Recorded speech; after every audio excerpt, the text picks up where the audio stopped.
1 letter 2 letter 5 letter, مگر آؤ اگر بکری کا دودھ دونے پر ہی تم نے سیرت کو موقوف کیا ہے تو مجھ سے بھی دودھ کا دونا سیرت میں سن لو۔ اللہ کے رسول ہجرت کے لیے جب مکے سے مدینہ منورہ چلے، راستے میں صدیق اکبر کو بھوک لگی، بھوک کی وجہ سے صدیق اکبر کے چہرے پہ آثار ظاہر ہوئے، تو اللہ کے رسول نے صدیق کے بھوک کا خیال کرتے ایک جھوپڑا دیکھا، اس جھوپڑے میں ایک عورت تھی، اس کا نام معبد تھا۔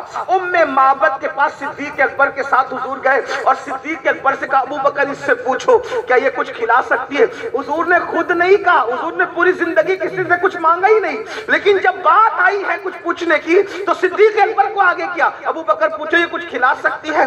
معبد سے صدیق اکبر نے پوچھا کچھ کھلا پلا سکتی ہو؟ کہا گھر میں کچھ نہیں ہے اور کھلا سکتی تھی، میرے پاس بکریاں ہیں لیکن سارے بکریاں میری جو ہے جنگل جا چکی ہیں، یہ ایک بیمار بانج بکری پڑی ہوئی ہے جو کھڑے بھی نہیں ہو سکتی ہے، اس لیے میں کوئی کچھ نہیں کھلا سکتی۔ تو سرکار نے صدیق اکبر سے کہا اس کو بول کہ یہی بکری ہمیں دے دے، ہم اس بکری سے دودھ نکالیں گے۔ تو اس نے کہا میں نے کہا نا کہ یہ بانج بھی اور بیمار بھی ہے۔ تو اس وقت صدیق اکبر سے سرکار نے کہا اس کو بول کے دے دے۔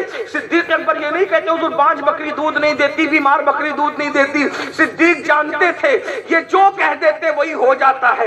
اللہ اکبر اللہ اکبر۔ پھر میرے آقا نے کہا اس سے بول کے بکری دے دے، اس نے بکری اٹھائی، بیمار بکری دے دی، آقا نے بسم اللہ پڑھ کے بکری پہ ہاتھ پھیرا، بکری اٹھ کر کھڑی ہو گئی، کھڑی ہونے کے بعد پانی منگوایا، برتن منگوایا، پانی لیا، ہاتھ بسم اللہ پڑھ کے تھن کو لگایا، معبد دیکھ رہی ہے معبد یہ کیا ہو رہا ہے، میری بکری اٹھ کے کھڑی ہو گئی، اس کے تھن بھر گئے۔ پھر اس کے بعد حضور نے دودھ دونا شروع کیا، ایک برتن بھرا کا دوسرا لا، دوسرا بھرا تیسرا لا، تیسرا بھرا چوتھا لا، چوتھا بھرا پانچواں لا۔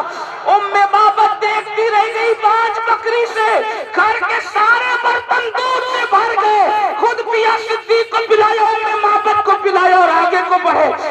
معبد کا شوہر آیا، آ کر کے کہتا ہے دودھ کہاں سے آیا؟ وہ تو نام ہی پوچھنا بھول گئی تھی۔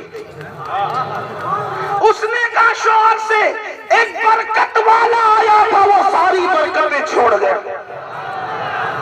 اس کا نام کا وہ برکت والا تھا، میں اس کو نہیں جانتی لیکن دیکھوں گی تو پہچان جاؤں گی۔ وہ کہہ رہے تھے کہ ہم مدینے جانے والے ہیں۔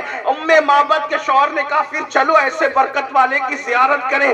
جب پہنچے مدینے منورہ میں تو ڈھونڈنے لگے، ایسے میں صدیق اکبر نظر آ گئے، کہیں اس کا ساتھی ہے۔ اور اس کے بعد اللہ اکبر، جب صدیق اکبر سے کہا وہ برکت والا تیرا دوست کہاں ہے، تو صدیق اکبر مسکرا دیے کہ لوگ بھی کیا نام رکھتے اپنے انداز سے، برکت والا۔ اللہ اکبر، نام پتا نہیں ہے، کلمہ نہیں پڑا، برکت دے کے کہا برکت والا۔ خدا کی قسم ہمارا نبی اتنی برکت والا ہے جس کی برکت زمین پر بھی ہے، برکت آسمان پر بھی ہے۔ امام کہتے ہیں آسمان خان زمین خان زمانہ مہمان، صاحب خانہ لقب کس کا ہے؟ تیرا میں تو مالک ہی کہوں گا کہ وہ مالک کے حبیب یعنی محبوب محب میں نہیں میرا تیرا۔ جب دونوں پہنچے تو صورت دیکھ کر معبد کے شوہر نے کہا یہ کسی جھوٹے کا چہرہ نہیں ہے، یہ سچے کا چہرہ ہے، اور دونوں کلمہ پڑھ کے مسلمان۔